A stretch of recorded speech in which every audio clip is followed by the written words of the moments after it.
Bonjour et bienvenue sur ma chaîne Essence d'Orient.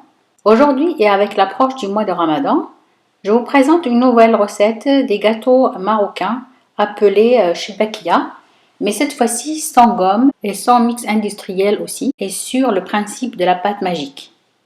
Vous trouverez la liste des ingrédients en détail dans le descriptif. Pour réaliser cette recette, il faut impérativement suivre les quantités données pour la réussir à coup sûr. Car après plusieurs essais, je sais qu'au moindre écart, vous n'aurez pas le même résultat, que ce soit pour cette recette de chez Bakia ou pour la recette du pain à la pâte magique. Les quantités données sont précises et ne sont pas données au hasard. C'est comme le principe de réalisation d'un mix sans gluten. Dans le futur, j'essaierai de vous faire une vidéo sur les conseils à suivre pour réaliser son mix à la maison. Pour les gens qui m'ont demandé la différence entre le lin brun et le lin blanc ou doré, il n'y a pas une très grande différence. Ils ont tous les deux la même teneur en acides gras oméga 3 et en phytoœstrogènes. La seule différence, c'est que le lin brun contient 2 fois plus de fibres. Donc il est bénéfique pour les problèmes d'intestin. Il faut essayer quand même qu'il soit bio, car sinon il peut être issu de cultures OGM. Là, j'ai mes graines de lin blanc moulu. Donc je mets les 50 ml de lait à chauffer. Donc normalement, le total de lait dans la recette, c'est 100 ml. Mais je commence par 50 ml et je les fais bouillir. Après, je vais les verser sur le lin moulu, et je vais mélanger. Comme j'ai une petite quantité, elle refroidit assez vite. Donc à mes graines de lin, je vais rajouter l'eau de fleur d'oranger, le vinaigre. Là, j'ai utilisé le vinaigre de cidre et le beurre fondu. Et je mélange bien tout ça.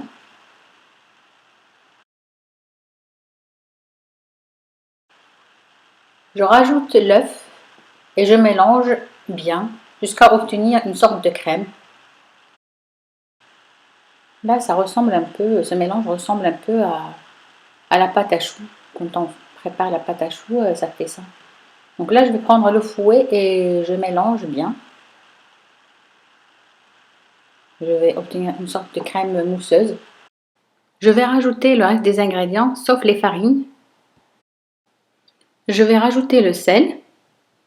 Les autres ingrédients, je vais essayer de les tamiser, comme la cannelle, les graines de fenouil mixées, les graines de sésame grillées et moulues. Comme ça, je n'ai pas de grumeaux dans la pâte. Et je vais rajouter les levures. Je travaille bien mon mélange au fouet.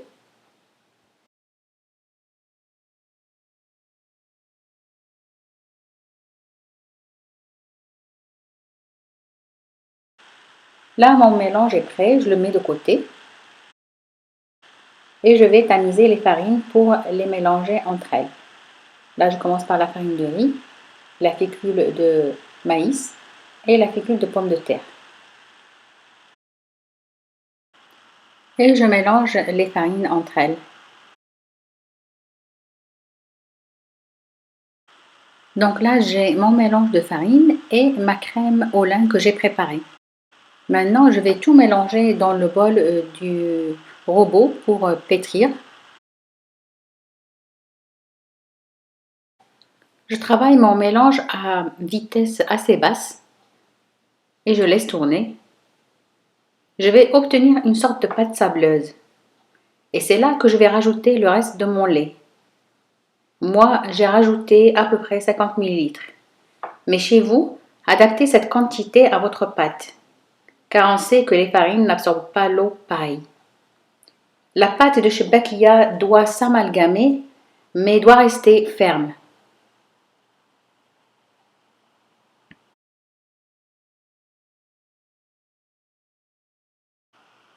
Dès que j'ai la bonne consistance, je laisse ma pâte pétrir pendant 1 à 2 minutes.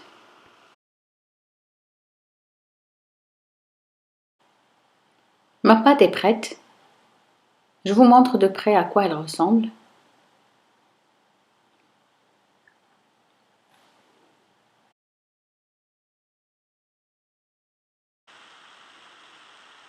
Là, comme d'habitude, je forme un boudin et je vais le couper en petits morceaux. que j'étale un tout petit peu et je laisse poser couvert avec un film plastique. Je laisse poser ma pâte une petite demi-heure.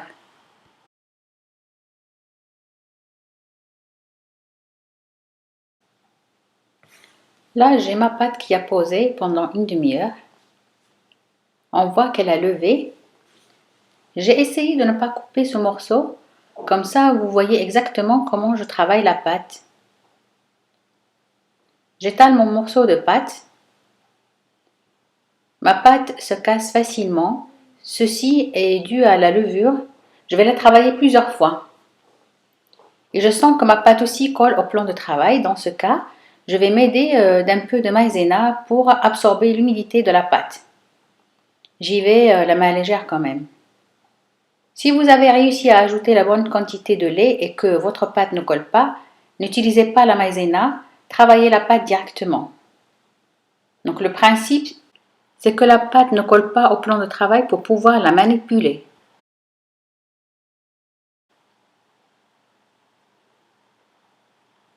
Je passe ma pâte dans la machine sur le cran 4. Je reste toujours sur ce cran. Je ne change pas. Ma machine va de 1 à 9, du plus épais au plus fin. Si votre machine va de 9 à 1, utilisez le cran 6. Vous travaillez votre pâte jusqu'à ce qu'elle tienne bien et vous donne un morceau correct pour former les shbakia.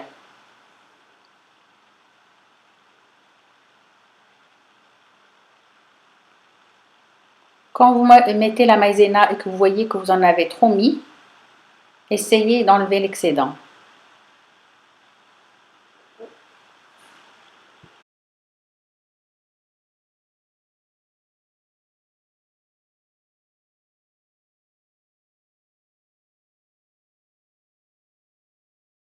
Voilà, donc là, ma pâte commence déjà un tout petit peu à bien se former, mais je vais continuer à la passer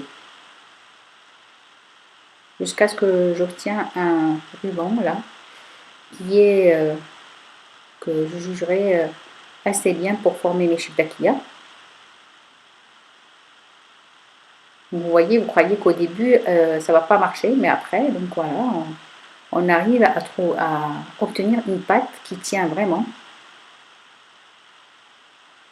Normalement, avec cette pâte, j'ai réalisé toutes mes shbakia et ça ne casse pas ni rien du tout.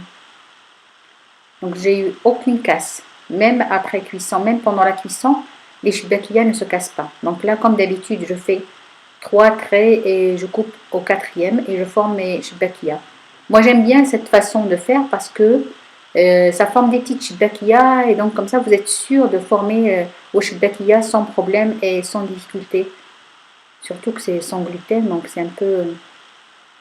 Quand on a l'habitude, ça va, donc on fait ça facilement. Mais pour les débutants, donc c'est mieux de faire des petites.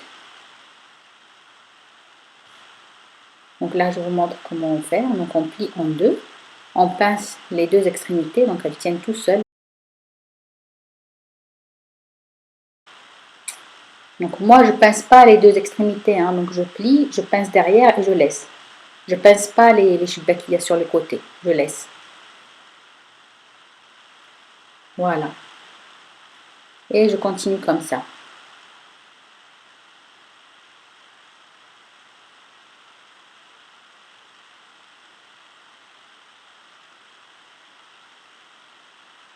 C'est vraiment facile. Hein.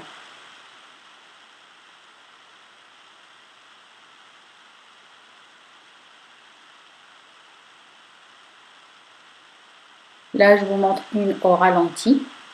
Donc voilà, je plie en deux, j'ai 4 rubans, je plie en deux, je pince les deux extrémités derrière et j'ouvre ma shbakia. Voilà, comme ça. Je pince pas les bords. Une deuxième.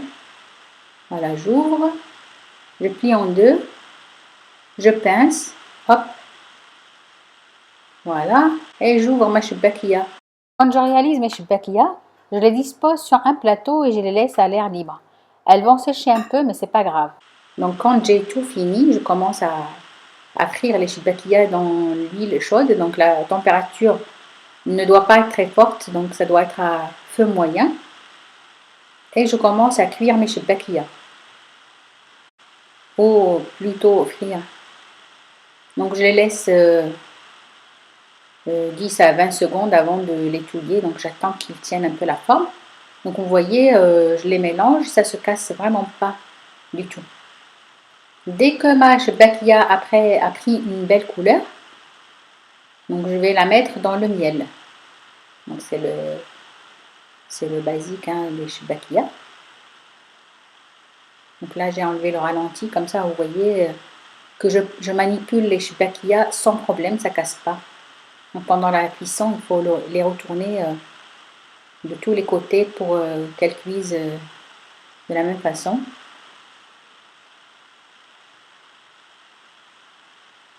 Franchement, cette recette de shibbakia est vraiment exceptionnelle. Donc ça n'a rien à voir avec la shibbakia qu'on fait avec le mix industriel.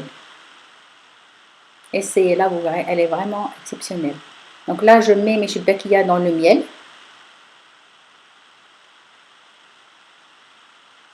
Le miel, il y en a qui mettent le miel froid ou le miel tiède, donc vous faites comme vous voulez. Hein. Donc je laisse poser les shibbakia dans le miel le temps de la cuisson de la deuxième fournée. Donc là, je mets ma deuxième fournée. Je suis désolée parce qu'il y a le soleil qui rentre par la fenêtre de la cuisine.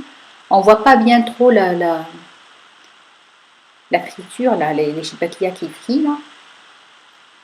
Mais bon, on voit un tout petit peu quand même. Donc là, je fris encore la deuxième fournée. Et avant, quand elle prend à peine la couleur dorée, je commence à sortir la première fournée du miel.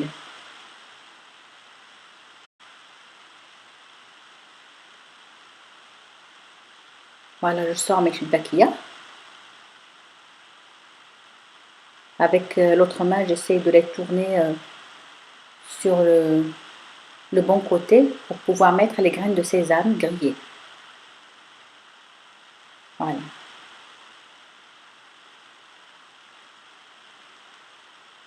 Il faut mettre les graines de sésame juste après avoir sorti les shibbakia du miel pour que ça s'accroche. Je vous montre une ici, là, pour voir un peu.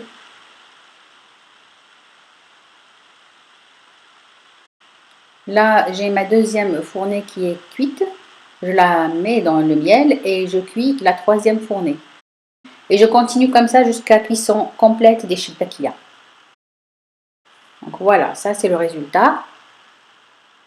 Un très beau résultat, je trouve. Franchement, c'est super. Elles sont magnifiques, ces shibbakia. Un très bon résultat.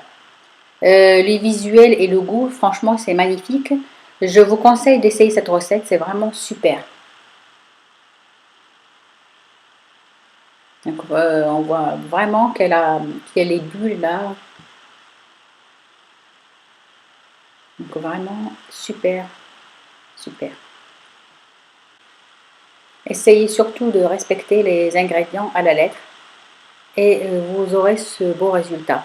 Quand vous essayerez cette recette, je pense que vous allez l'adopter. Moi, je l'ai bien notée, hein, je vais bien la garder au chaud, cette recette, parce que c'est celle que je vais réaliser tout le temps. Elle est vraiment très, très, très bonne. Elle est super, cette recette. Voilà, je vous montre là.